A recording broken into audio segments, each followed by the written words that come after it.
গত ২-৩ দিন থেকে বন্ধুরা বারবার বলছে আমাদের বিল নিয়ে যেন আমি একটা ভিডিও বানাই, কারণ বিলটা নাকি ডুবে অনেক সুন্দর একটা পরিবেশ হয়ে আছে। তো সেটাই দেখতে যাচ্ছি আজকে। চলুন যাওয়া যাক। আসলে বিশাল নদী, সমুদ্র, সুন্দর সুন্দর প্রাকৃতিক দৃশ্য দেখে আপনারা অভ্যস্ত, সেই তুলনায় জানি এটা তেমন কোনো কিছুই না।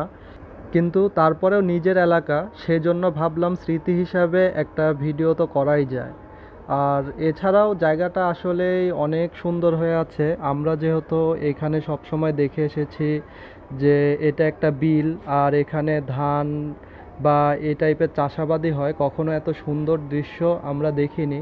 অনেক ছোটোবেলায় 7-8 বছর আগে একবার দেখেছিলাম বন্যা হয়ে এই জায়গাগুলো কিছুটা ডুবতে। তারপরে তখন যদিও ছোট ছিলাম, এখন দেখে বুঝতে পারি আসলে কি একটা অবস্থা।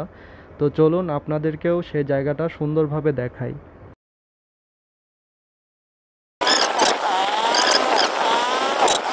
তো স্পটে কি অসাধারণ ভিউ হয়ে আছে দেখুন।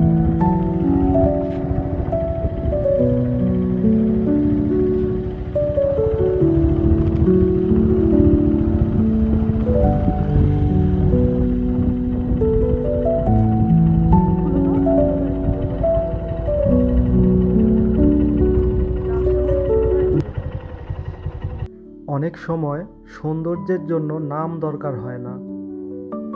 আমাদের বাড়ির পাশের এই শান্ত বিলটা ঠিক তেমনই। একদিন হঠাৎ বৃষ্টি এলো, জল ধীরে ধীরে মাঠের বুক ভরিয়ে দিল। তারপর একদিন চোখ খুলে দেখি পুরো জায়গাটা যেন এক আয়নার মতো চকচক করছে। চারপাশের গাছ, আকাশ, সব কিছু এখানে মিশে আছে এক ছবির মতো। এই বিল হয়তো কোনো ট্যুরিস্ট স্পট না, কিন্তু আমার কাছে এটা একখণ্ড শান্তির দেশ। ছোটবেলায় এমন দৃশ্য দেখলে আমরা খালি খালি হেসে দৌড়াতাম। তখন বুঝিনি কেন মন এত হালকা হয়ে যেত।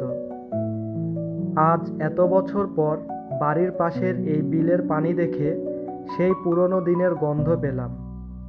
হয়তো এই দৃশ্য, এই হাওয়া, এই নীরবতাই মানুষকে ফিরিয়ে নিয়ে যায় নিজের ভিতরের শান্ত জায়গায়।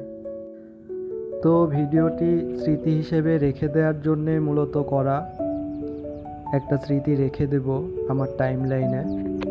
আর আপনারা যদি এখানে আসতে চান তাহলে আপনাদের চলে আসতে হবে বনবেলঘরিয়া মোড় থেকে সোজা তালতলা হয়ে এই জায়গাটার নাম হচ্ছে বাবলাতলা। বনবেলঘরিয়া মোড়, নাটোর বনবেলঘরিয়া মোড় অথবা নাটোর বাইপাসে এসে আপনারা যে কোনো কাউকে যদি বলেন তালতলা অথবা বাবলাতলায় যাব, সবাই আপনাদেরকে দেখাই দিতে পারবে এই জায়গাটা। আশা করি এখানে আসলে আপনাদেরও ভালো লাগবে। আসলে পরিবেশটাই হয়ে আছে অনেক সুন্দর। যারা খুব নিরিবিলি টাইপের প্লেস পছন্দ করেন আমার মতো, তাদের জন্য এই জায়গাটা অবশ্যই ভালো লাগবে, কারণ আমি আগেও বলেছি এটা কোনো বেড়াইতে আসার স্পট না। তো সেই হিসাবে এখানে তেমন মানুষজনও থাকে না, খুব ফাঁকা থাকে এই রাস্তাটা অনেক আগে থেকেই। আর সেই জন্য এখানে এসে আপনি মন মতো একটা প্রশান্ত পেয়ে মনকে শান্ত করে এখান থেকে যেতে পারবেন। আজকের ভিডিও এতটুকু পর্যন্তই। সবাই ভালো থাকবেন। ভিডিওটি ভালো লাগলে অবশ্যই লাইক, কমেন্ট, সাবস্ক্রাইব করে পাশেই থাকবেন। ধন্যবাদ।